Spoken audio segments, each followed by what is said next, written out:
तैयारी कर लो, 2 मार्क्स के क्वेश्चन बोर्ड यहाँ से आपको पूछेगी। पहला जो 2 मार्क्स का सवाल है कि who is included in the top level management. आप सबको पता है कि board of director, managing director, chief executive officer और जनरल मैनेजर। अब ये करते क्या है वो मैं आपको सिंपल सी लैंग्वेज में समझाता हूँ। हम यहाँ पे एग्जांपल लेते हैं डोमिनोज का।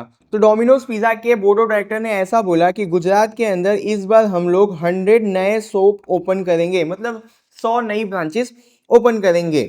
ये जो काम है गोल सेट करने का, ये जो होता है ये करते हैं बोर्ड ऑफ डायरेक्टर। इसके बाद अब इस गोल को इंप्लीमेंट करने की जिम्मेदारी 2 लोगों पे आती है, मैनेजिंग डायरेक्टर और सीईओ के ऊपर। अब कैसे? मैनेजिंग डायरेक्टर ने ऐसा बोला कि जो भी 100 नए पिज्जा की दुकान खुलेगा गुजरात के अंदर, वहां पे हम लोग अब न्यू मेनू को लॉन्च करेंगे। अब ये जो न्यू मेनू होगा उसके अंदर हम लोग खमन और डोसा पिज्जा भी लॉन्च करेंगे। तो ये किसने बोला? मैनेजिंग डायरेक्टर ने। अब सीईओ क्या कर रहे हैं? तो उन्होंने बोला कि हम लोगों को सेल्स बढ़ानी पड़ेगी, जो भी हमारे बोर्ड ऑफ डायरेक्टर ने डिसाइड किया है।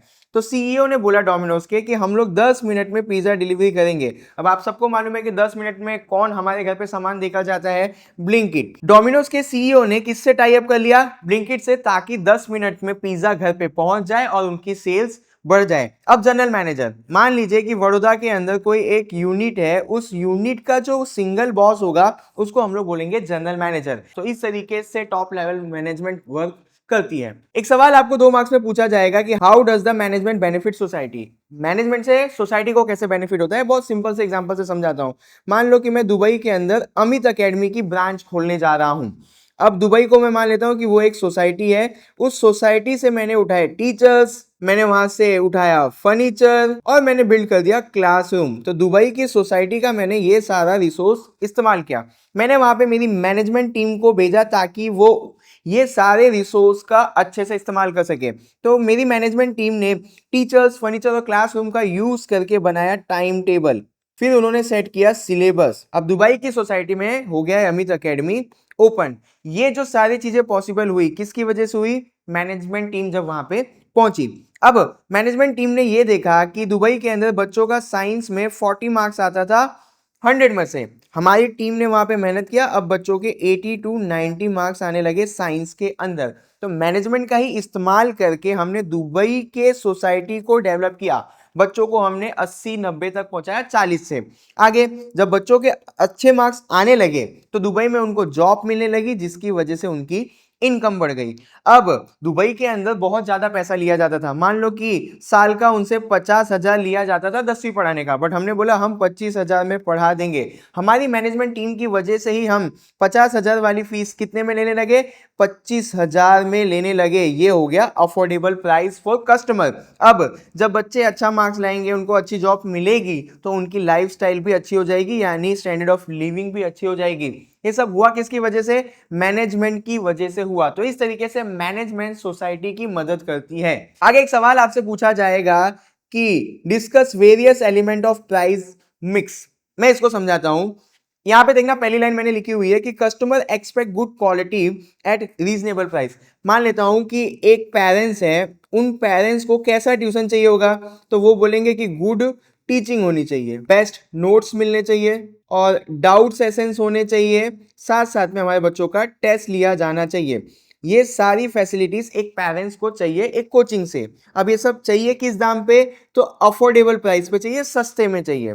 जब कस्टमर को ये सब चीजें चाहिए होगा तो आपको ध्यान रखना होगा कि ये सारी चीजों को देखकर हमको हमारा प्राइस रखना है। मान लो कि जो 10वीं का फीस है वो मार्केट में चल रहा है 50K, हमने बोला कि हम रख देंगे 25K। क्यों? क्योंकि बच्चों को हम अच्छी एजुकेशन दे सके एक अफोर्डेबल प्राइस पे। ये हमारा एम है, इसीलिए हमने 25K रखा, ना कि 50K रखा। आगे अब ये जब 25K मैंने रखा तो मुझे पढ़ने पे पता चला कि जब आप प्राइस रखते हो तो आपको कुछ चीजों का ध्यान रखना चाहिए, जैसे आपकी सेल्स पॉलिसी क्या है, क्रेडिट पॉलिसी क्या है, डिस्काउंट पॉलिसी क्या है, होलसेल पॉलिसी क्या है, और आपको कितना कमीशन देना पड़ रहा है बीच में बच्चों को लाने के लिए। समझाता हूं। मान लीजिए कि हमने ऐसा बोला कि जो भी वैकेशन के अंदर एडमिशन लेगा हम उसकी फीस कर देंगे 22K। ठीक है। आगे क्रेडिट पॉलिसी। बहुत सारे पेरेंट्स ऐसा आए, उन्होंने बोला कि हम 25K एक साथ नहीं दे सकेंगे। तो हमने बोला कोई दिक्कत नहीं है, आप 26K दे देना, आप हर महीने यानी हमको मंथली इंस्टॉलमेंट में दे देना। हमने उनको क्रेडिट पॉलिसी भी दे दी। आगे डिस्काउंट पॉलिसी। अब हमने ऐसा बोला कि जिस भी बच्चे का 90% आएगा हम उसकी फीस ले लेंगे 20K, यानी हमने उसको 5,000 का डिस्काउंट दे दिया। आगे एक बच्चा था जिसने 5 बच्चे को हमारे पास एडमिशन दिया, हमारी है 25K फीस। हमने बोला कि तेरे को 15,000 रुपये ही देना पड़ेगा क्योंकि तूने 5 बच्चों का हमारे पास एडमिशन करवा दिया, हम इसका रिवॉर्ड दे रहे हैं तेरे को। अगर सिंगल बच्चा आएगा तो हम उससे 25K लेंगे, उसने ग्रुप में एडमिशन करवा दिया तो हमने उसकी फीस करवा दी 15,000। लास्ट में कमीशन टू मिडिलमैन। मान लीजिए कि एक बच्चा था, वो हम लोगों को बहुत ज्यादा पसंद करता था हमारी क्वालिटी को, उसने अपने सोसाइटी के 10 बच्चे हमारे पास दे दिए।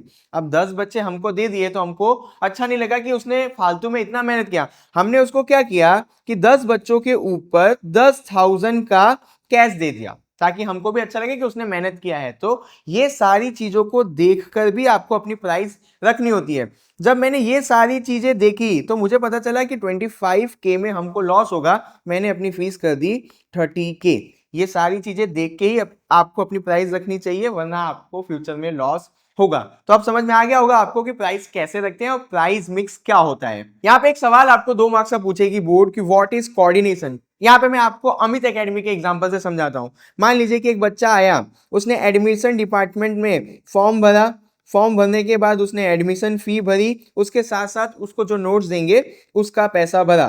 तो यहाँ से अब ये बच्चा जाएगा कहाँ पे, टीचिंग डिपार्टमेंट के पास। तो हमारे टीचर्स उसको क्या करेंगे, उसको कॉन्सेप्ट समझाएंगे, कॉन्सेप्ट समझाने के बाद उसको क्वेश्चंस देंगे, क्वेश्चन देने के बाद उसके डाउट सॉल्व करेंगे, फिर उसका टेस्ट लिया जाएगा और जिसमें भी वो वीक होगा उसके ऊपर काम करेंगे।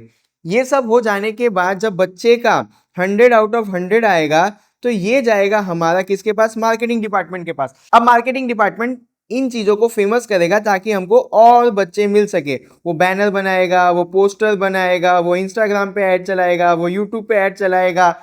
तो ये हो गया तीसरा डिपार्टमेंट। अब ये सारे लोग जो काम कर रहे हैं इनको मैनेज करने के लिए हमारे पास होगी मैनेजमेंट डिपार्टमेंट, कि कौन एब्सेंट है कि नहीं, किसकी सैलरी कितनी देनी चाहिए, साथ साथ में कौन ज़्यादा अच्छा वर्क कर रहा है। ये सारी चीज़ों को ट्रैक करने के लिए हम क्या बनाएंगे, मैनेजमेंट डिपार्टमेंट। तो एक क्लास को चलाने के लिए अलग अलग डिपार्टमेंट को एक साथ काम करना होगा, इसी को बोलते हैं हम लोग कोऑर्डिनेशन। इसी तरीके से मैं आपको उसी समझा दूंगा, एग्जाम में भी अच्छे मार्क्स आएंगे और आप रियल बिजनेस को भी समझते जाएंगे। यहाँ पे 2 मार्क्स के लिए बोर्ड आपको एक सवाल पूछेगी कि what are the main element of marketing management.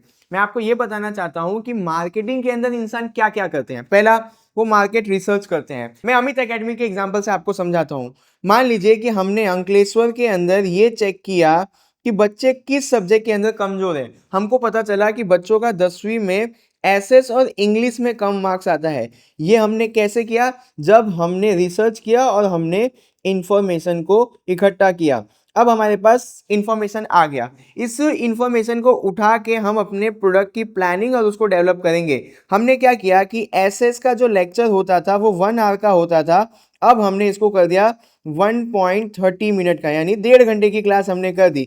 बच्चों को नोट्स बहुत हार्ड लगते थे एसएस के, हमने नोट्स प्रोवाइड किया उनको और साथ साथ में हमने उनको गुजरात बोर्ड के लिए माइंड मैप प्रोवाइड किया। हमने इंफॉर्मेशन निकाला, उसी इंफॉर्मेशन के ऊपर से हमने अपने प्रोडक्ट को प्लान किया और डेवलप किया। आगे अब एसएस का माइंड मैप बना रहे हैं हम लोग, नोट्स बना रहे हैं, तो हमने हमारी जो नोट्स है उसकी कीमत रखी 150 रुपए। जब आप डाइजेस्ट लेने जाते हैं तो आपको पड़ता है 250 रुपए की। तो बच्चों ने बोला कि भैया 150 रुपए भी हमको ज्यादा लग रहा है। हमने क्या बोला कि बेटा आप माइंड मैप हमारी वेबसाइट से फ्री में ले लेना, 150 का नोट ले जाओ, माइंड मैप फ्री में ले जाना वेबसाइट के ऊपर से। तो हमने इस तरीके से अपनी प्राइसिंग डिसीजन की।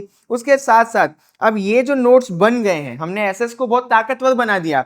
अब इसको क्या करना है, फेमस करना है। तो फेमस करने के लिए क्या करना पड़ेगा, प्रमोशन करना पड़ेगा। मैंने इंस्टा पे ऐड चलाया, मैंने बैनर लगवाया कि भैया हम एसएस की नोट्स भी प्रोवाइड करते हैं और हम गारंटी लेते हैं कि बच्चा हमारे पास आएगा तो एसएस में अच्छे मार्क्स लाएगा। तो ये जो सारे काम होते हैं ये एक मार्केटर का काम होता है और इन्हीं से बनता है मार्केटिंग मैनेजमेंट का एलिमेंट। तो इसी तरीके से मैं आपको सारा उसी का तैयारी करवा दूंगा, एग्जाम में भी याद रहेगा और बिजनेस भी सीख जाओगे।